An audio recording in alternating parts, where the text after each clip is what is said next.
This video is going to be about installing the hidden or European hinges that go on cabinets. This is the cabinet door that I removed. This is the outside of it. Let me show you where it came from. I have never installed a European hinge before, so the reason I'm making this video is so that people can learn what's really involved the first time they do it. There are a lot of videos online that show you professionals installing these hinges and how simple it is, but it's only simple to them because they do this for a living and they do this all the time.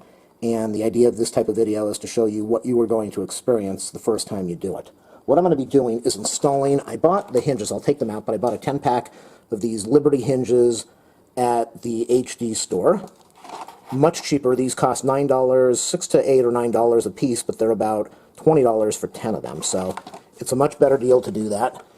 You can buy an installation kit, which is the 35mm drill bit that you're going to need to install these, and it comes with a little template. I don't know how great this template is, but it will get the job done, hopefully. Make sure that, you can see over here, this is the knob. Make sure that you've got the cabinet lined up so you know what side you're dealing with. This is the bottom of the cabinet, and the right hinges. You're going to need to know this. A little bit about cabinets and hinges. There are two different styles of cabinets. One of them is the frame, a frame cabinet.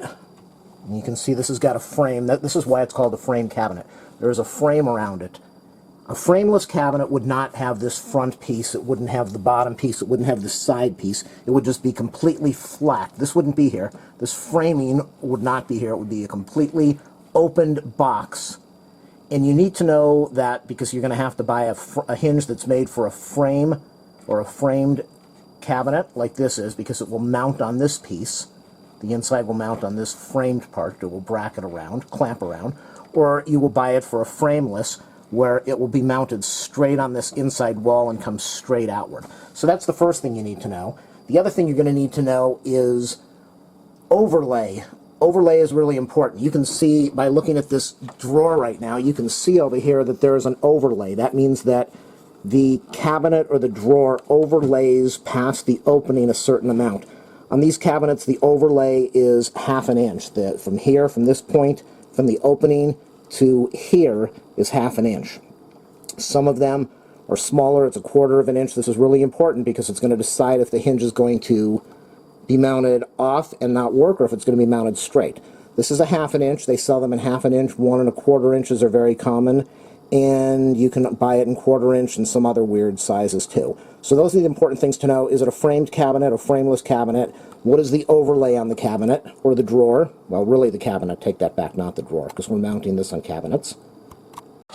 This is the hinge. This is going to be the cup that's going to be mounted on the door, and then this part will be mounted on the side of the cabinet. So you need to make sure that you understand the positioning of this thing so you don't put it on the wrong side. You don't mount it this way. You want to mount it this way. This is the drill. This is the 35mm drill. This is standard in the industry. All of these should work with a 35mm. All of them have the same spacing. They should have the same spacing for the screws. It might be off a fraction. The cup is standard in the industry. The mounting is standard in the industry. It comes with screws so that you can mount these screws into the side of the cabinet. That side piece that I showed you before. This is a template made so that you can put this on the edge of the door. It's not going to really work that good for me because, as you can see, I have some angle, was routed out, so it's not really going to give me good dimensions like I really need. And those dimensions are very important because this thing is off, you're in trouble. So what I'll probably do, as you can see, I will find some way to raise this up and level it off under here.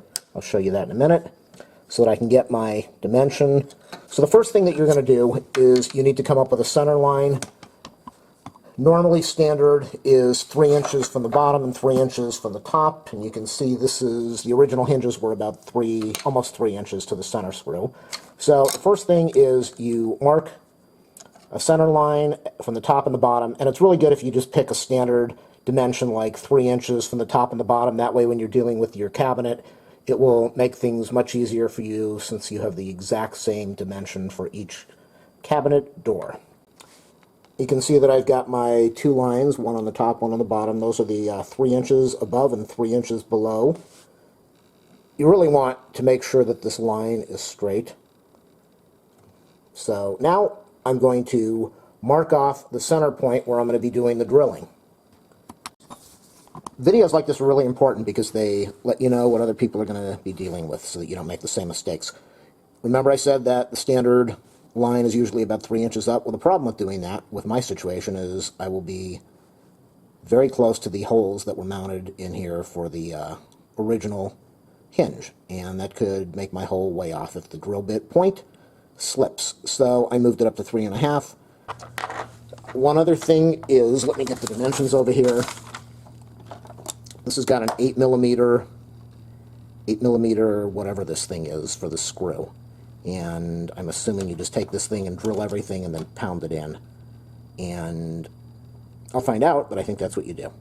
Now, what they say, just so I looked it up for you, 8 millimeter is 0.31496, which comes out to between a 5/16 drill and an 11/32 drill. So that's going to be for this. But they want you to use a pilot hole first. And the pilot hole ends up being one of these two dimensions that they say for the drill bit, 1/8 of an inch or a 3/32. They want these cabinets to be thick enough so that this doesn't come out the tip. This cabinet is not really thick, and this is going to be really close. A little bit of a correction over there. If you look, so you don't mess up, if you look, the thickness of this drill is much thicker than the cup. So if you drill until this thing is perfectly flat, which I see in most videos, then you're probably going to go way too deep. This drill is very close to the edge of the cabinet, which I do not like at all. I'm not sure if I'm doing this right. So it looks like I've gone 12 millimeters, maybe a little more, maybe not, but this is what's going on here. Let me show you the other side of the cabinet now. And I've kind of drilled through it. And that's what it looks like. The holes are supposed to be 12 millimeters deep, both holes. And this hole is supposed to be 12 millimeters deep, so, and hammer this thing in. I'm going to drill out the other one. Hopefully I will not go through the other side of the door. And as you can see, I went through the other side of the cabinet in 3 areas. So I've got my screw holes on the cabinet face. And over there, and the instructions do say to do these holes on the side before, when you're mounting the hinges. I don't think that's a smart idea unless you're really good at this, because my dimensions were way off. This is going to be the end of the video. I just wanted to show, yeah, there's the damage over there that I'm going to have to finish repairing, and there's the damage on the bottom that I'm going to have to finish repairing. Here's the cabinet. Nice smooth action. It really does open well. There's the hinge over there. There's the hinge down there. Let me zoom in a little bit. You can see they're definitely not perfectly lined up. And if you are dealing with cabinets that are off the floor and up in the towards the ceiling, this is going to be a real difficult job to get everything lined up, especially if you've got cabinets next to each other, trying to get them all lined up perfectly. I know when to admit that I'm way over my head with a job like this, and I am way over my head.